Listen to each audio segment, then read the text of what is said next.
Tenemos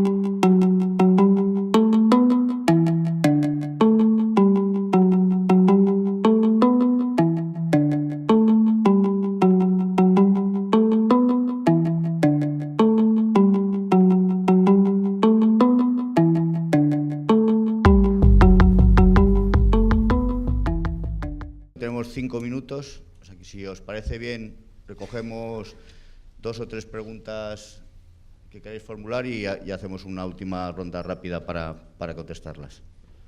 Pues, ¿alguien quiere formular alguna pregunta? Por favor. Bueno, gracias por la exposición. Mi nombre es Abreu, vengo del mundo de seguros, de la parte de ciber. Quería un poco retomar tu último punto, Félix, el tema de los SLAs, ¿no? Para los proveedores.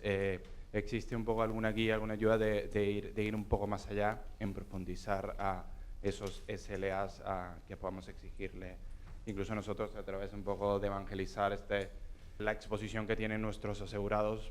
Bueno, cuando hablamos de lo que son SLAs respecto a proveedores, no hay una guía clara dentro del mercado que te explique cuáles son los SLAs. ¿Por qué? Porque cada negocio es totalmente diferente. Y cuando yo hablo de proveedores externos, no estoy hablando solo de proveedores de TI. Estoy hablando de cualquier tipo de proveedor que tenga acceso a datos, a información o a procesos de negocio de mi compañía y que pueda afectar a la seguridad o me pueda generar un incidente de seguridad. Entonces, lo primero que tienen que hacer las compañías, que evidentemente están trabajando ya en ello, es la parte de clasificación de proveedores, que se trabaja muy conjuntamente con los departamentos de compras y hacer un scoring de cada uno de los proveedores en base a la criticidad de cada uno de los proveedores.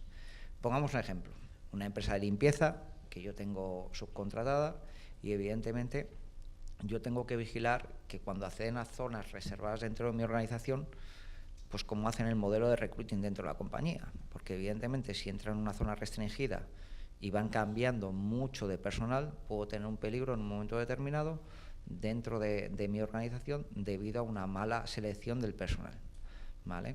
Entonces, cuando hablamos del mundo IT, pues siempre lo evaluamos en empresas de outsourcing, empresas que acceden, incluso el mundo cloud, es decir, hay pocas compañías que tienen un sistema de clasificación o de ponderación o scoring de cómo van a manejar el mundo cloud dentro de las organizaciones. Se está avanzando mucho, se están haciendo muchas cosas, pero evidentemente no hay un modelo de SLAs porque es algo que se construye en base a experiencia, años, y evidentemente no es tan fácil construir un modelo de SLAs que valga para cualquier negocio, ¿vale? O cualquier empresa, cuando estamos hablando de grandes corporaciones con 1.500 proveedores diferentes y evidentemente tiene su complejidad, pero evidentemente todas las organizaciones tendrán que tender a esto. Gracias. Bueno, soy Pilar Arnaiz, vengo también del mundo del seguro y me gustaría que comentaseis un poco el tipo de incidentes. Sin ser experta, parece que es más cosas que afectan a ofimática, a los sistemas, pero ¿qué pasa con el tema de infraestructuras críticas o terrorismo, bueno, ciberguerra de Estado, lo que estaba pasando con Ucrania? O sea, las amenazas que están latentes, que ya implican daños materiales, daños personales y cosas mucho más tangibles, ¿no? Que no funciona en un ordenador.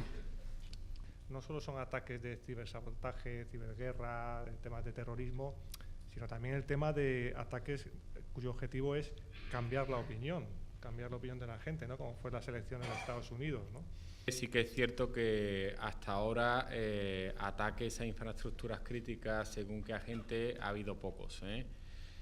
Hablando de los agentes, sí que vemos que ataques a infraestructuras críticas o acciones de cibersabotaje realizadas por grupos terroristas todavía no se ha visto ningún caso documentado.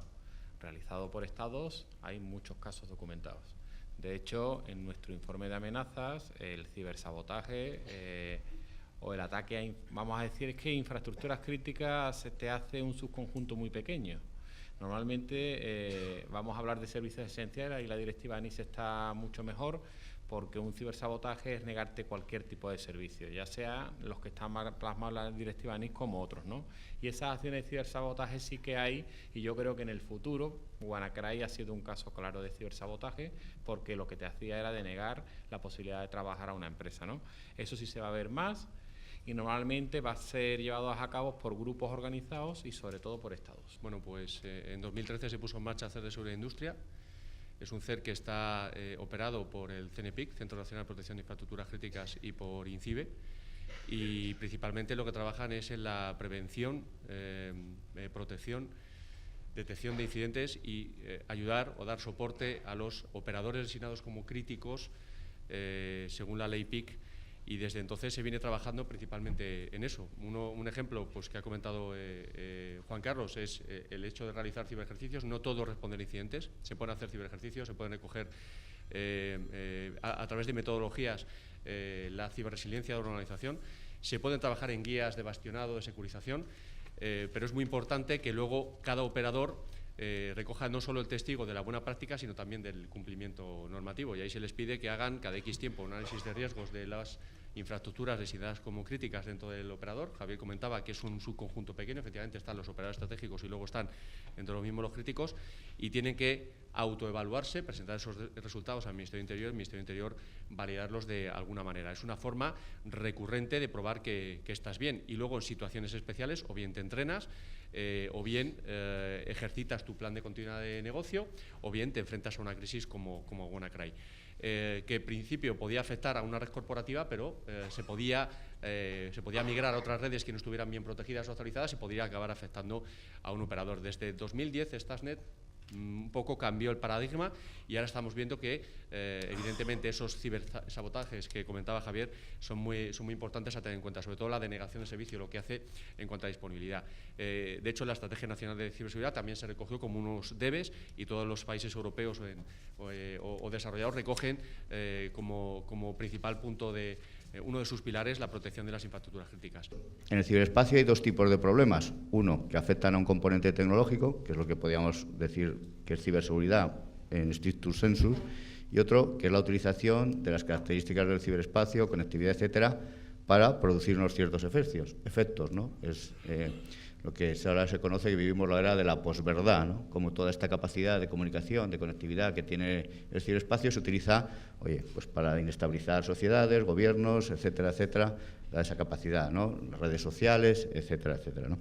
Y en eso sí vivimos un fenómeno importante de esas campañas de influencia, ¿no? Y es un poco, ya os he comunicado que esa estrategia de seguridad nacional que estamos elaborando, eso queda reflejado, ¿no? Como ahora mismo en los conflictos ya casi son todos híbridos, donde junto a actores militares hay esas campañas de influencia, etcétera, etcétera. Eso es un fenómeno que está ahí y es evidente, ¿no? Buenos días. Quizá esta pregunta, aunque está dirigida para toda la mesa, pues se enfoque más en Joaquín. Mi nombre es Javier Jiménez y también trabajo en este sector, lógicamente. Cuando en la Segunda Guerra Mundial Leslie Groves se encargó del programa Manhattan para el desarrollo de la bomba atómica nuclear, lo primero que hizo es comprar uranio. Joaquín, si tú fueras el responsable de la gestión de la ciberinteligencia para adelantarse a los incidentes, ¿qué es lo que primero harías en tu departamento? En cuanto a qué hacer, aunque era una pregunta muy dirigida a Joaquín, no quiero meterme donde nos llaman, y aparte de mirar qué vulnerabilidades hay, yo creo que se ha mencionado al principio de la mesa y antes en la intervención, tus capacidades de ciberinteligencia de análisis para predecir, para prevenir ataques son fundamentales. Es decir, tienes que tener un buen mecanismo de ciberinteligencia, tienes que intercambiar mucha información con terceros, con privados, con agentes públicos fuera de España, donde estés, y para nosotros es fundamental el primer vistazo a lo que está pasando, mirar nuestro modelo de inteligencia y analizar los datos y correlarlos. ¿Qué haríamos primero?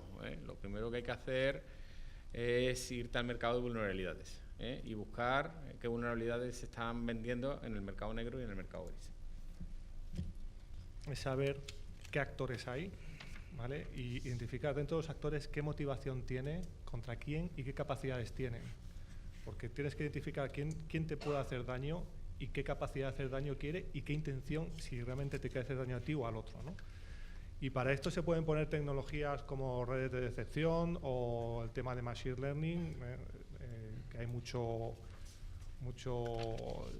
Todo el mundo dice que lo hace, pero si rascas un poco es un tema a explorar, porque creo que está todavía un poco verde en el tema de ciberseguridad. Y creo que puede ser, y por supuesto también compartir información, ¿vale? Para identificar esos actores, sus capacidades y motivaciones. Yo por completar, bueno, te digo lo que hacemos, ¿no? lo que estamos haciendo, ¿no? En esta mesa pues hay actores técnicos, ¿no? como el Centro Criptológico, el INCIBIR, que opera el CER del Ministerio de Seguridad e Industria. Nosotros desde el Departamento de Seguridad Nacional lo que podemos aportar es la creación de una gobernanza de la ciberseguridad. No las soluciones técnicas, hay un lema por ahí que es eyes in, hands out. O sea, nosotros no vamos a decir a los técnicos lo que tienen que hacer. Lo que sí vamos a fortalecer esa estructura de gobernanza, ¿no? de la ciberseguridad. ¿Esto qué es? Llevado al campo del terrorismo, ¿no? En el campo del terrorismo nunca podríamos luchar contra el terrorismo si lo único que tuviésemos fueran unidades operativas de lucha contra el terrorismo, ¿no? Necesitamos una regulación, necesitamos una legislación, es decir, necesitamos una estructura, una gobernanza total, no solo unidades, por así decirlo, operativas, ¿no? Nosotros lo que tratamos es de impulsar todo lo que lleva alrededor, ¿no? La legislación, la regulación que ha salido aquí, ¿no? Hablamos de los proveedores. Bueno, pues tiene que haber una regulación que los proveedores de servicios de seguridad, los proveedores etcétera, se ajusten a esa regulación y esa regulación sirva para prevenir incidentes. Necesitamos que el Código Penal recoja los delitos que se llevan en el ciberespacio, porque si no tenemos un Código Penal donde se recogen unos ciertos delitos, no podremos luchar contra ellos. Y así un montón de cosas. Nosotros, desde la posición que tenemos, lo que intentamos es hacer esa suma agregada de esfuerzos de todas las capacidades en torno a una estructura de gobernanza de la ciberseguridad. Es decir, lo que intentamos es conectar los mundos, un mundo técnico que está hoy aquí excelentemente representado, con otros mundos fundamentales para conseguir unos objetivos, ¿no? Y el caso es un poco un paradigma en España, pues es el terrorismo. La lucha contra el terrorismo influyen desde los partidos políticos hasta una unidad de intervención de la Policía Nacional o es un montón de cosas. La colaboración internacional, etcétera, etcétera. Es lo que nosotros podemos aportar desde nuestro departamento, más pues muchas de las cosas que han dicho por aquí. Y como vamos fatal de tiempo y antes de que Ricardo me coja de la chaqueta y me saque de la mesa, pues nada. En primer lugar, quería agradecerle a los ponentes sus presentaciones, que yo creo que han sido excelentes, y a todos ustedes por su atención. Pues muchísimas gracias.